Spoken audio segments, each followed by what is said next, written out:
25 december, ik schrok al, denk ik. Ja.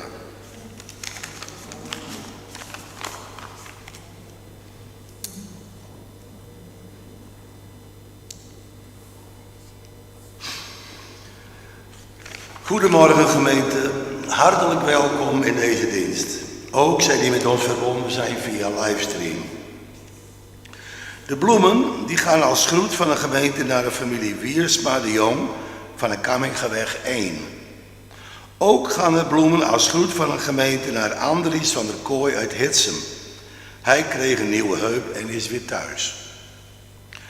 De eerste collecte is bestemd voor de diaconie en de tweede collecte is bestemd voor de kerk. Onze voorganger is dominee Willemien Keuning uit Mantgem. Onze lector is Willy Vlug. De organist is Sieboud Akkerman. Het intoogslied is lied 500, vers 1 en 2. We zingen dit indien mogelijk staande. En na de dienst is er koffie of thee. We wensen u namens de kerkraad nog een gezegende dienst.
Die sprak licht en het werd licht. Die zag dat het goed was. Genade voor u allemaal en vrede van God. Ik zal er zijn. Van Jezus, hebt elkander lief. Door de kracht van de Geest die ons aanvuurt in geloof, hoop en liefde. Amen.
pater Hugo kent, die was van de week, een paar dagen geleden bij het programma Kruispunt.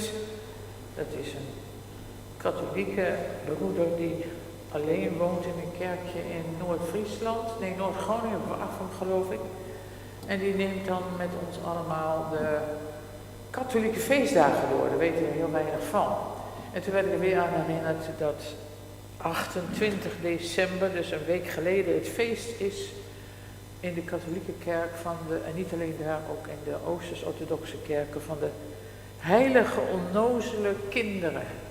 En met onnozele kinderen worden niet de domme kinderen bedoeld, maar onschuldige kinderen. Onschuldige kinderen van Bethlehem, die worden vermoord omdat Herodes op zoek is naar die ene koning die voor hem een bedreiging zou kunnen zijn. En omdat zij dus sterven in de plaats van Jezus, worden zij martelaren genoemd in de kerk en ook als zodanig vereerd. Misschien vindt u dat een beetje raar.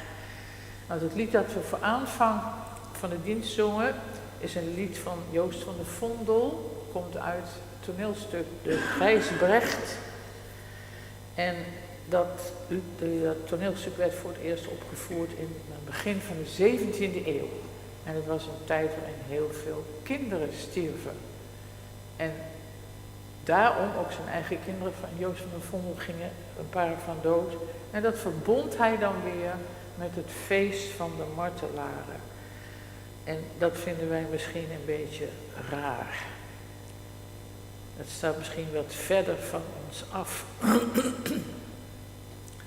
Want dat wordt dan in het lied gezongen, dat hebt u net gezongen, dat het bloed van deze kleine onschuldige martelaren nieuw leven zal brengen. En dat dat geweldloos verzet is tegen tirannie. Dat hebben wij gezongen. Die bern zal u te deer vriezen, als de eerste resping van het siert, dat u die bloed begint te groeien, om heerlijk daar Gods eer te bloeien, dat toch geen tirannie vergiert. Laten we vanwege de nood van de wereld de naam van God aanroepen en ook die naam hoog houden, want zijn barmhartigheid kent geen einde. Laten we bidden.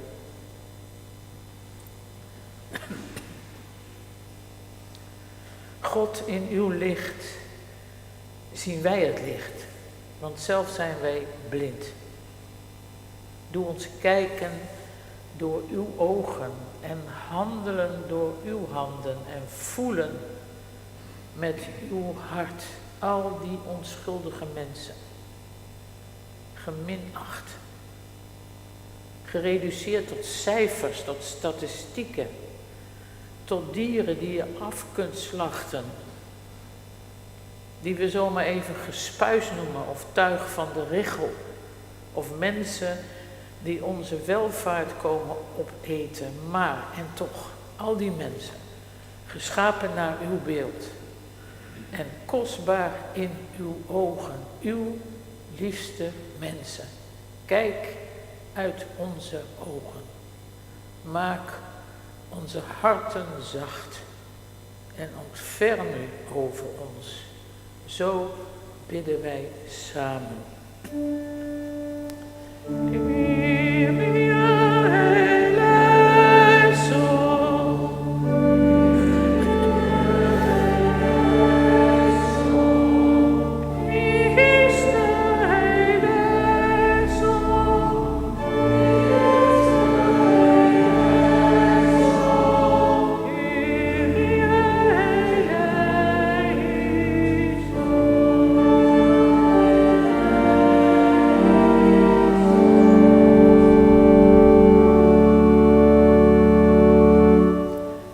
Zingen wij de lof toe, want gij zijt groter dan ons hart.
laten we bidden.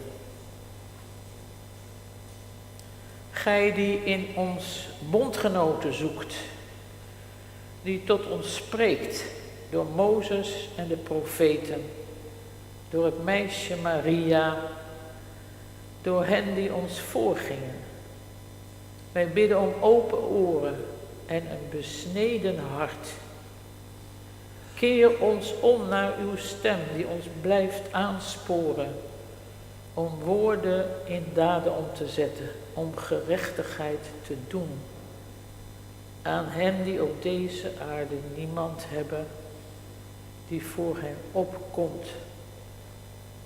Amen.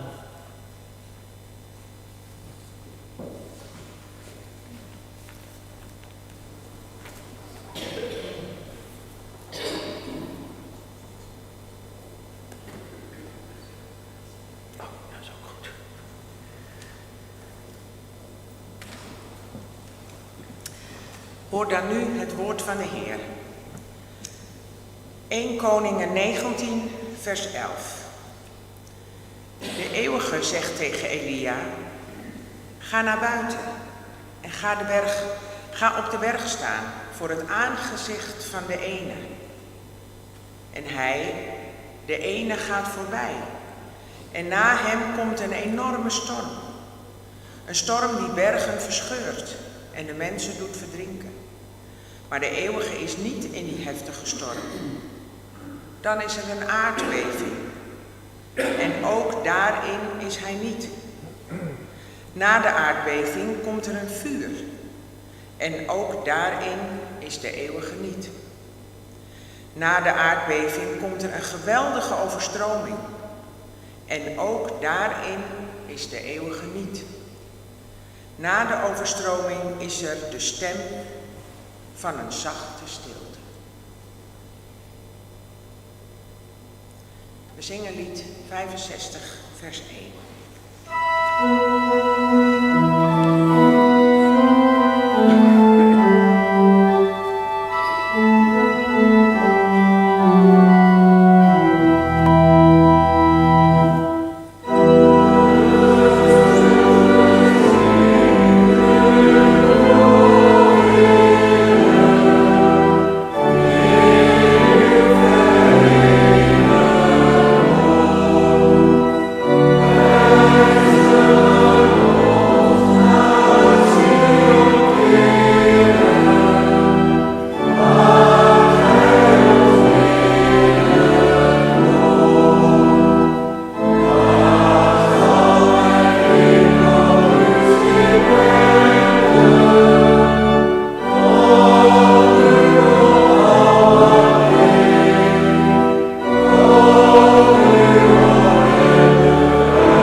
Wij lezen Lucas 1, vers 46 tot 55. Dan zegt Maria: groot gemaakt mijn ziel de Heer, in jubel is mijn geest over God, mijn redder. Omdat hij heeft aangezien de vernedering van zijn dienares. Want zie, van nu af prijzen mij zalig alle generaties.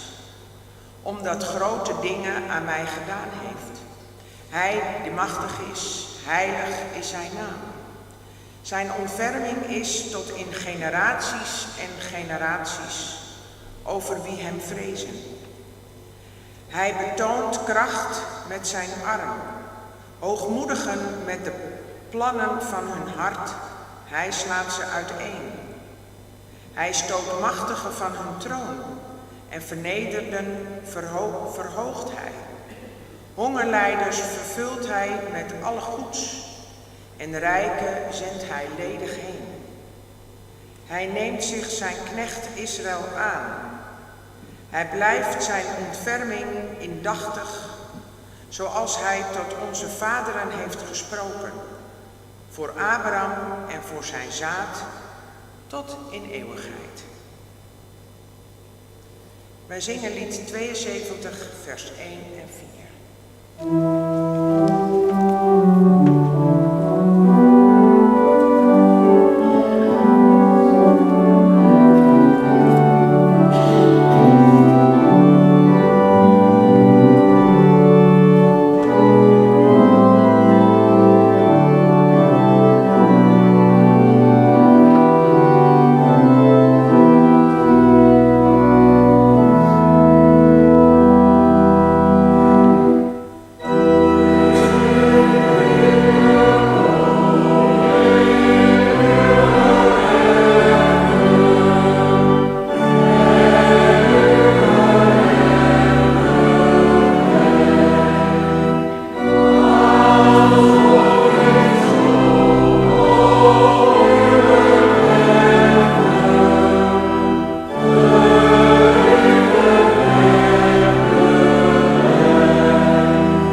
Ja, ik moet nog even terugkomen op dat laatste psalm die we hebben gezongen, want die zoek ik niet zomaar uit. Het meisje Maria, daar gaan we het over hebben, verwoordt de profetische stem uit het Oude Testament, die nog steeds klinkt. En die gaat altijd in tegen onze wereld. Dat armen nu eenmaal arm zijn en rijken nu eenmaal rijk. Dat mensen met wapens het winnen en dat mensen die geen wapens hebben doodgaan. En dit is een profetische tegenstem, dus dat gaat in deze psalm over de koning naar Gods hart. Die wordt er even aan herinnerd door de profetische stem dat God de redder van de armen is. Omdat hij hun hulpgeschrei hoort. Dat hij met koninklijk erbarmen hun eenzaamheid nabij is. En dat de mensen die in deze wereld ten onder gaan, dat hun bloed kostbaar is in zijn ogen. Hij draagt ze in zijn hart. Dat is de basis, de achtergrond van de stem die Maria heeft gehoord.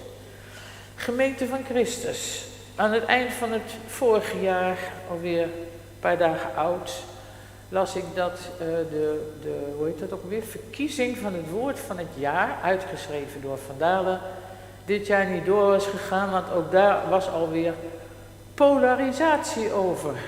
Wat is nu het woord van het jaar? Nou, toen zei Van Dalen, dan zoeken we het zelf al uit. En we gaan dat niet meer een verkiezing doen, we zoeken het zelf uit.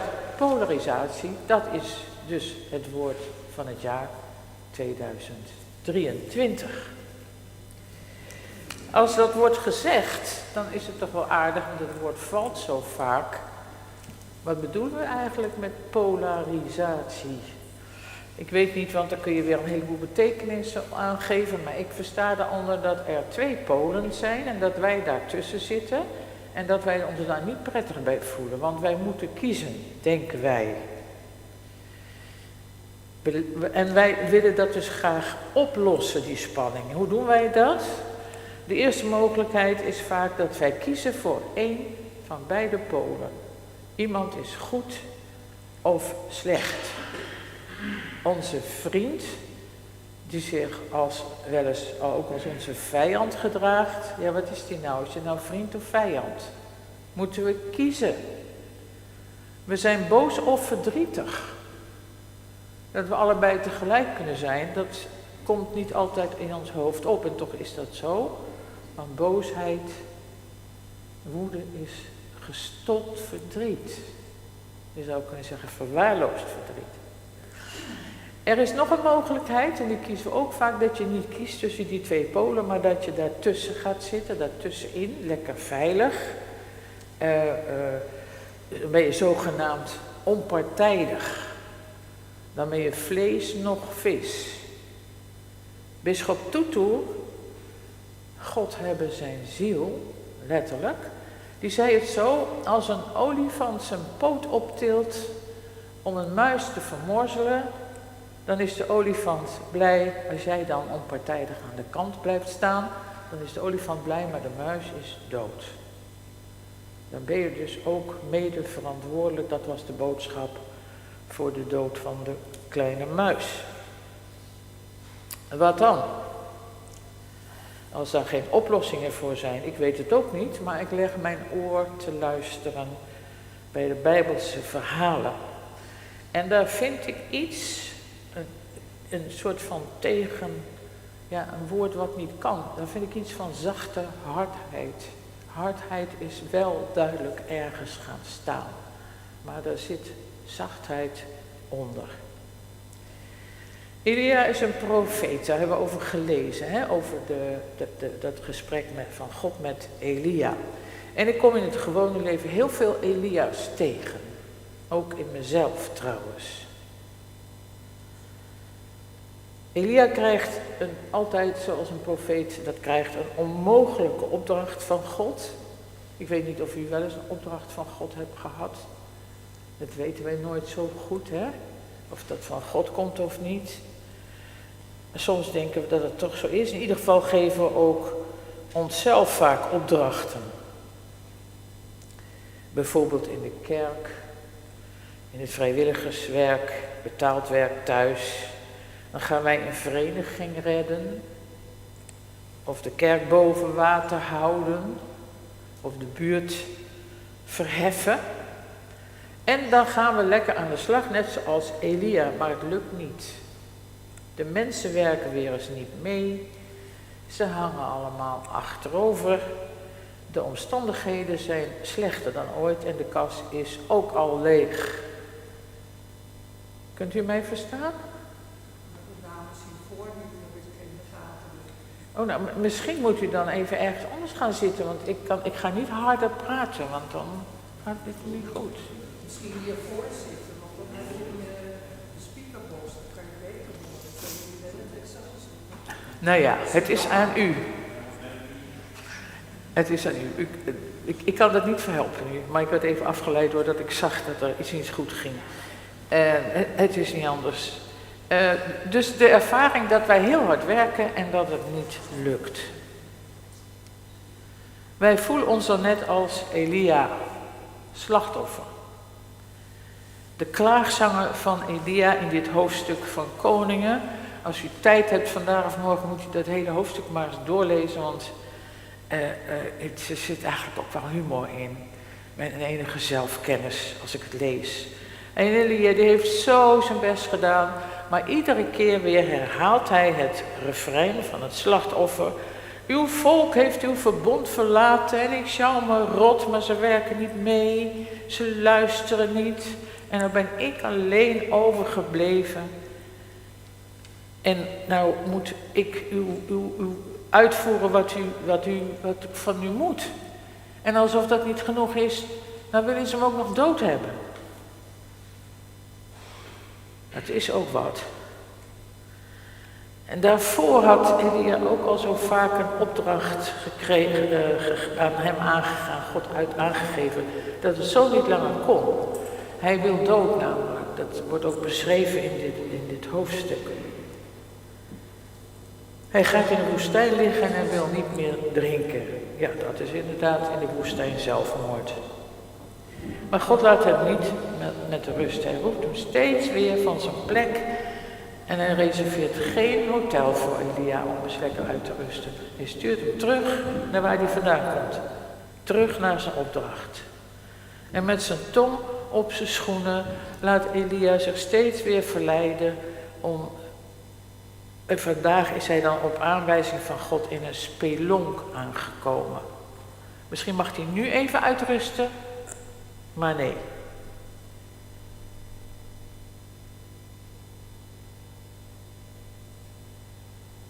God komt hem weer tegen en nodigt hem uit om uit de spelonk van zijn depressie, uit de woestijn van zijn eindeloze moeheid, en hij nodigt daarmee ons ook dus uit, niet alleen Elia, om uit de woestijn van onze woede te komen, van ons diep verdriet, naar buiten te gaan, dat zegt God tegen Elia. En dan uit de vicieuze cirkel van je eigen geploeter te komen om op een berg te gaan staan, door bovenop, onder de hemel, voor Gods aangezicht. Dat is de uitnodiging. En wat is dat anders dan dat wij hier elke zondag doen? Op een berg staan. Even boven het gewone leven uit. Voor het aangezicht van God. Voorbij ons eigen genavelstaar en geploeter en getoeter. Waar we in verdwalen. En dan op een berg. Met je haren in de wind en onder het aangezicht van God.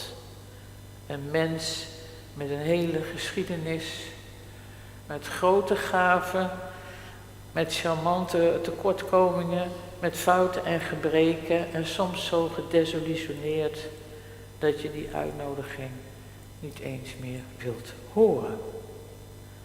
Daarvoor komen we hier toch elke week samen. Het hele jaar door. Elia is een mens als wij. En als God zich dan laat zien, dan moet het toch wel op een hele bijzondere manier zijn. En ja hoor, nu zal het zijn. Spektakel. Een stormwind van het oordeel. Die moet gehoord worden. Onze tegenstander zal er van langs krijgen. Wij niet natuurlijk. Er moet een aardbeving zijn. De eeuwige zelf moet de boel flink op zijn kop zetten, de onderste steen boven. Zonder dat gaat het niet. Vuur moet er zijn. Een louteringsvuur. Wij zitten te wachten op dat bijzondere in het gewone leven en dat het dan nog wel een beetje de moeite waard maakt. Maar in al dat spektakel is de eeuwige niet. Hij is in het geluid van de stilte. Maar dat kan toch niet?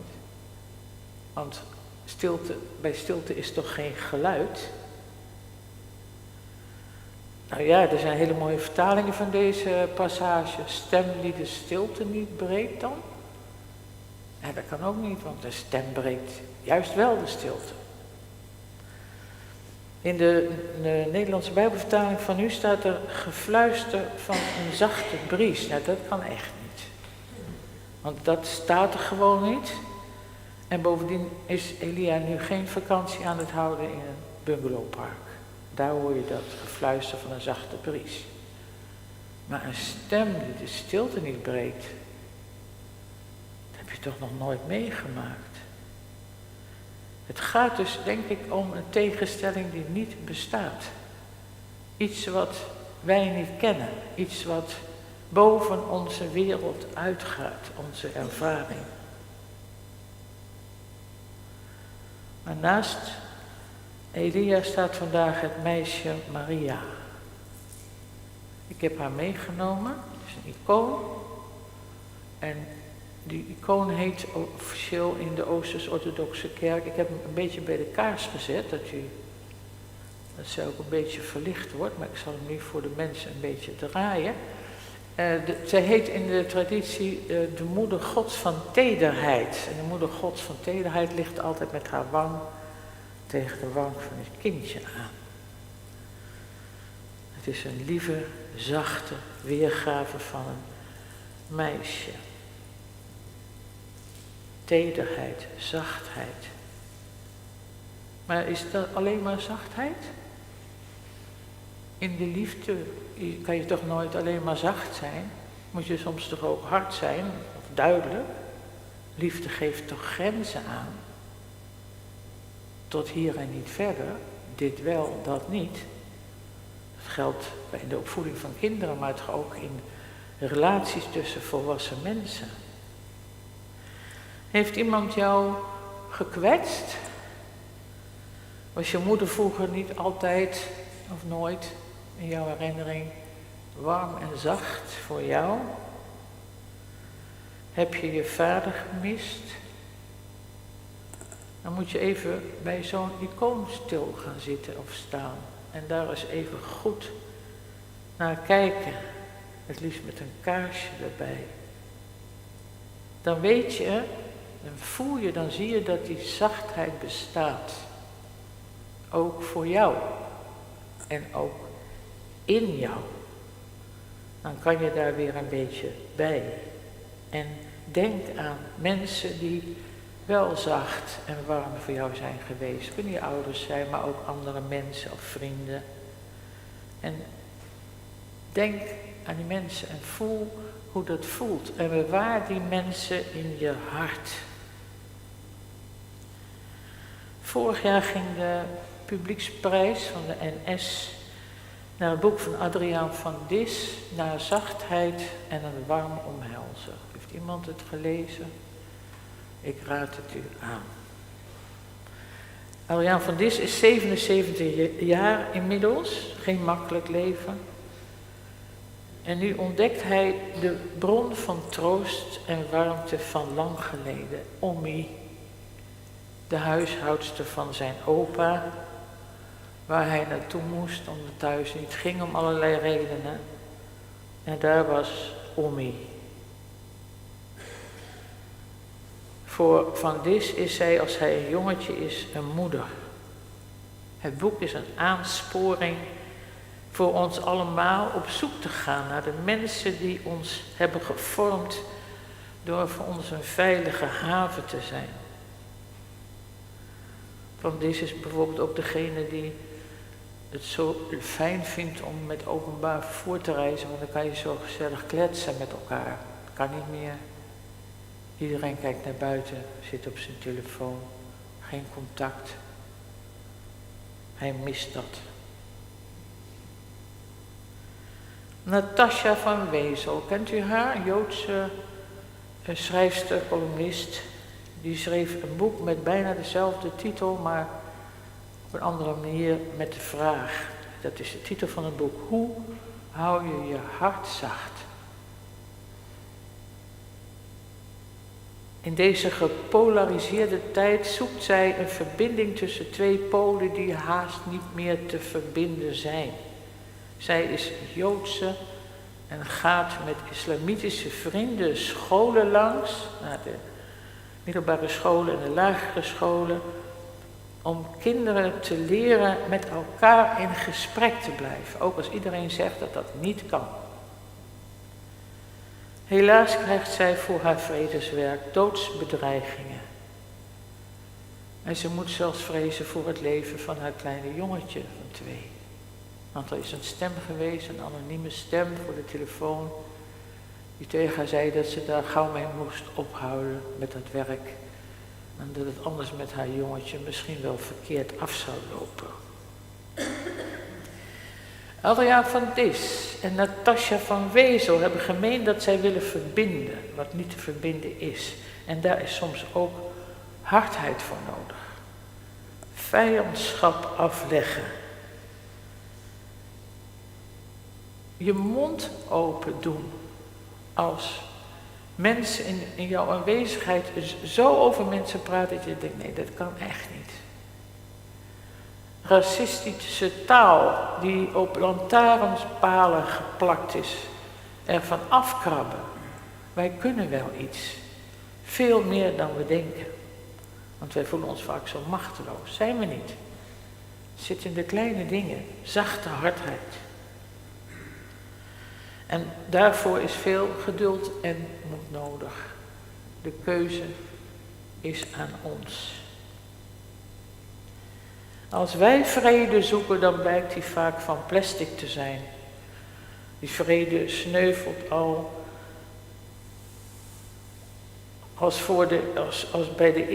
al voordat er dus een echte ontmoeting heeft plaatsgevonden. Wij vermijden onaangenaamheden.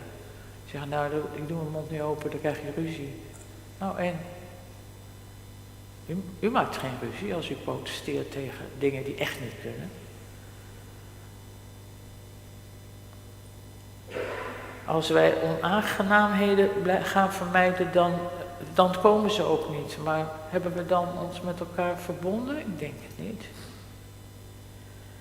Misschien moeten we, als we vredestichters willen zijn, misschien wel die onaangenaamheden opzoeken. In ieder geval niet vermijden. Die kunnen van ons beginnende vredestichters maken. Onfatsoen tegenspreken. Posters die oproepen tot discriminatie en geweld niet daar geplakt laten staan. Nadenken over de politieke partij die wij willen steunen. Want dat meisje Maria, met alle zachtheid, moet wel heel hard zijn. Zij leeft in bezet gebied, hè. Dus wat we nu dagelijks in de krant lezen en horen. Bommen, bezet gebied, militairen. Op zoek naar mensen die vermoord moeten worden. De evangelisten zijn heel duidelijk over de historische context waarin dit allemaal plaatsvindt. En Maria heeft waarachtig wel wat anders aan haar hoofd. Ongehuwd zwanger. Zij stelt zich mede namens ons beschikbaar voor de geschiedenis van God met ons. En ook voor de weg die wij gaan, dat kind achterna. Zingen van bevrijding als die er nog niet is. Zonder angst leven, omdat je veilig weet, dat zegt zij, onder de vleugels van de Allerhoogste. En partijdig zijn zoals hij, zoals de profeten het ons geleerd hebben. Met open oor en reddende handen voor wie zonder jou niet zou overleven. Zij is op haar eentje en met ons allemaal de vroede vrouw die de wereld in barensnood redt. Want in de Joodse traditie, dat weet u, is het zo dat als je 1 mens redt, dan heb je de hele wereld gered. Zij zingt van machtigen die van hun troon worden gehaald. Stel je voor, Poetin van zijn troon getrokken. Ik noem maar een voorbeeld, we kunnen er ook andere bedenken. Ze zingt van vernederden die dan op die troon worden gezet.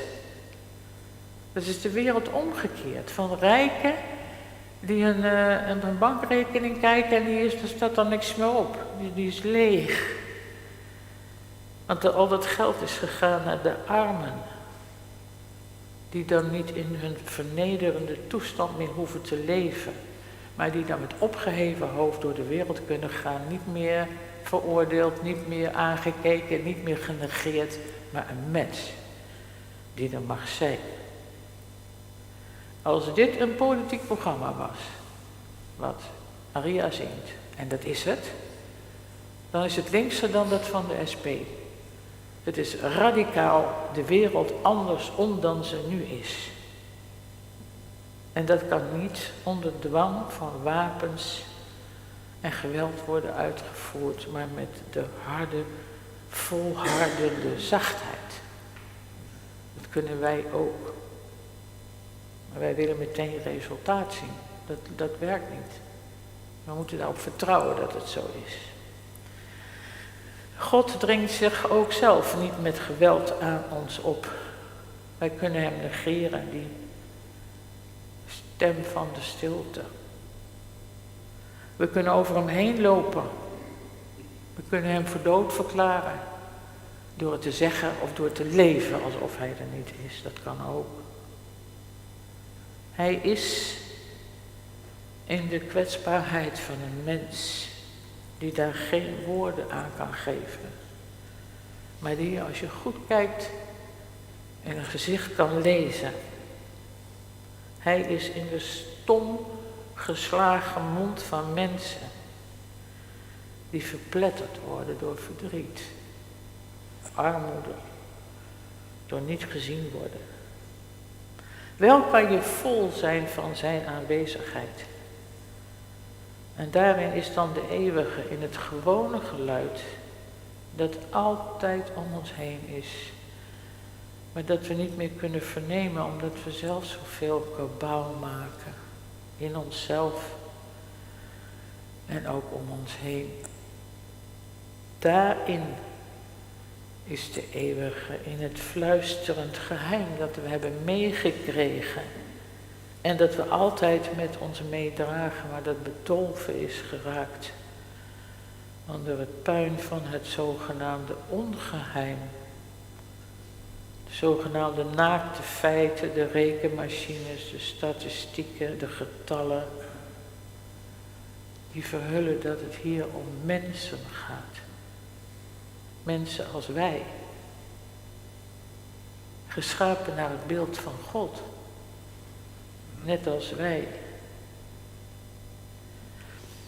En weer in dat stukje wat we hebben gelezen, vraagt de eeuwige, jij hier Elia? Wat kom je doen? En weer komt Elia met zijn klacht. Ik alleen ben overgebleven en zij, die anderen, ze hebben er een troep van gemaakt. Het antwoord is zoals steeds, keer je om naar de volgende woestijn. Houd het nooit op. Keer je om en ga. En dan volgt er een opdracht die erop neerkomt dat God allang begonnen is. En Elia moet daarmee verder. God is niet alleen. Hij kan het niet alleen. Hij heeft ons nodig als bondgenoten. En grappig is het eigenlijk, hè. Dat terwijl wij klagen dat we alles alleen moeten doen en op een stoel gaan zitten pruilen, dan laten we God alleen. Alleen en zonder ons. Die mee moeten doen met God als zijn bondgenoot. Ga, zegt God tegen Elia, tegen ons. Keer je om. Dat zegt hij ook tegen ons, als wij zonder illusies bij hem aankomen. Ga, keer je om, ga terug, maar nu vooruit naar morgen, naar de toekomst. Maak een nieuw begin. Daar waar ik het al lang begonnen ben. Want hij spreekt Elia tegen, die zegt, ja, er is niemand. Dan zegt God, die zijn er wel. Ik heb al mensen gezalfd, ik heb al mensen geroepen. Die staan klaar, maar jij ziet ze niet. Doe nou mee. Zullen we ons dan maar overgeven aan die stem? Aan de dagen die komen. Daar ligt onze roeping. En die fluisterende stem, die hebben we gehoord en die blijft bij ons. Wij blijven die stem horen in alles wat we doen. En in alles wat ons overkomt.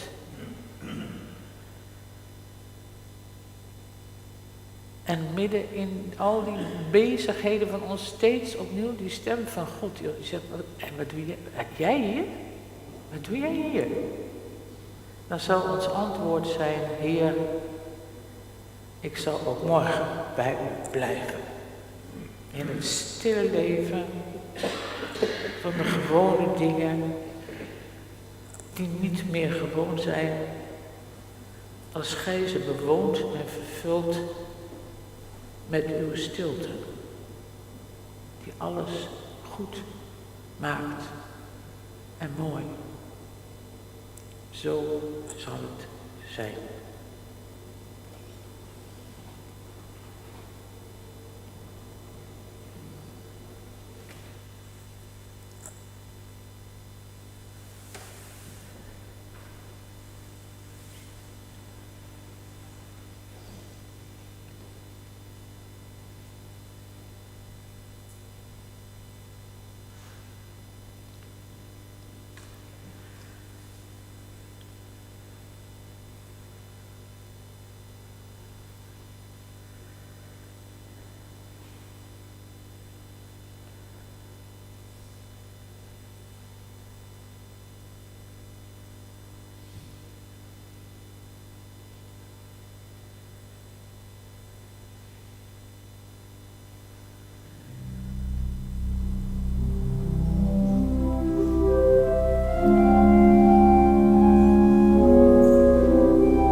Hier begint de dienst van de gebeden en gaven. En als we onze gaven inzamelen, gaat het niet alleen om de centjes die belangrijk zijn, die we in de collecte stoppen, maar ook om de dingen die wij doen. En daarom wil ik het even met u hebben over het kerkasiel in Kampen. Weet u wat dat is? Ja, hè? Daar wordt dus 24 uur lang, nu al 1,5 maand lang geloof ik, kerkdienst georganiseerd door de kerk van Kampen, waardoor het mogelijk is dat de vluchtelingen die dreigen uitgezet te worden, niet uitgezet kunnen worden. Want er is een afspraak tussen de overheid en de kerk dat de overheid niet ingrijpt als er een kerkdienst is. Leuk gevonden. Het is niet makkelijk om het allemaal te vullen in de nacht van 11 op 12. Zaterdag op zondag ben ik daar om de viering en de lofzang gaande te houden. Mocht u denken, oh ik wil graag mee, want dat is ook de bedoeling dat we mensen meenemen. Neem even contact met mij op. En als u daar geen tijd of geen zin voor in hebt, is dat ook prima. Dan kunt u daarvoor bidden. En misschien eens opzoeken in het nieuws hoe het gaat met het kerkasiel in Kampen. We gaan nu onze gaven van dankbaarheid inzamelen. En dan gaat het over het geld. Ook belangrijk.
Laten we samen bidden en danken. God, wij danken u dat wij hier samen zijn onder uw ogen. In vrede en welvaart. Vol zorg zijn wij om deze wereld en soms ook bang. Bezorgd om onze kinderen en hen die na ons komen. In welke wereld moeten zij leven? En in welke wereld leven wij eigenlijk? Inmiddels misschien hard geworden en gewend aan geweld. ons zachte hart al kwijtgeraakt.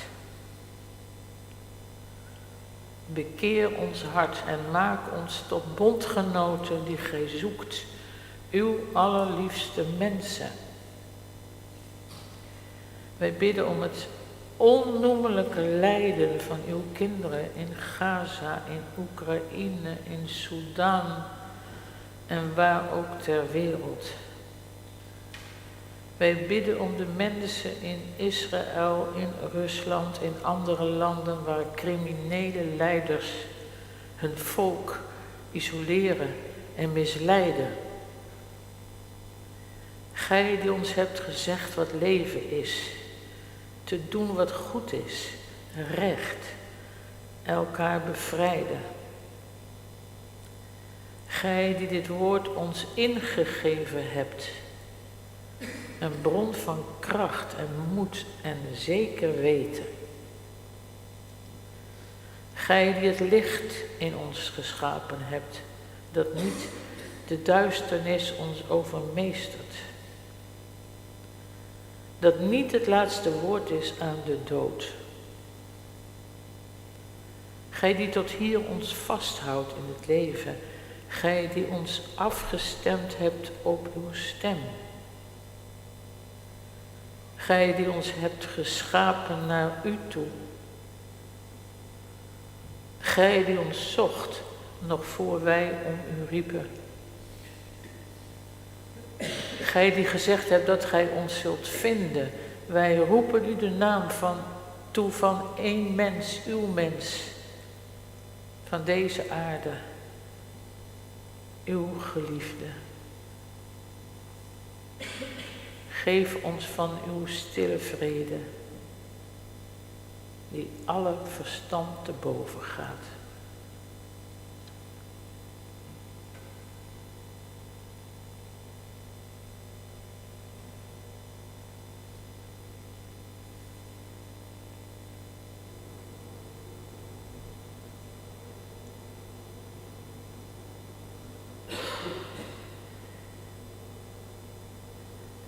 Zo bidden wij samen de woorden die Jezus heeft gezegd en gedaan. De woorden waaruit hij heeft geleefd.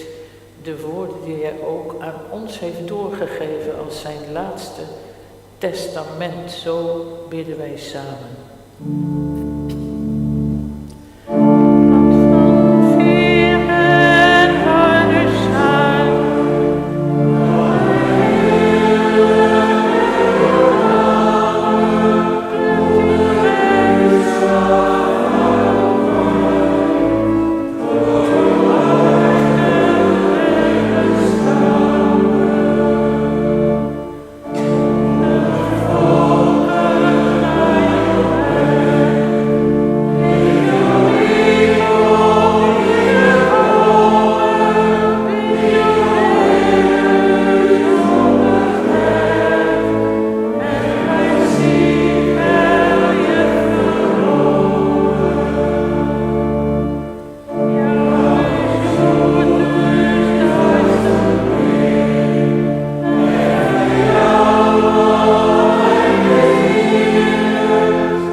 Staande zingen wij ons slotlied.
getuigen van de goedheid en de trouw van God gaan wij van hier als gezegende mensen. De Heer zegent u en hij bewaart u. Hij laat over u opgaan de zon van zijn ontferming. Hij koestert u met het licht van zijn ogen en hij geeft u zijn vrede.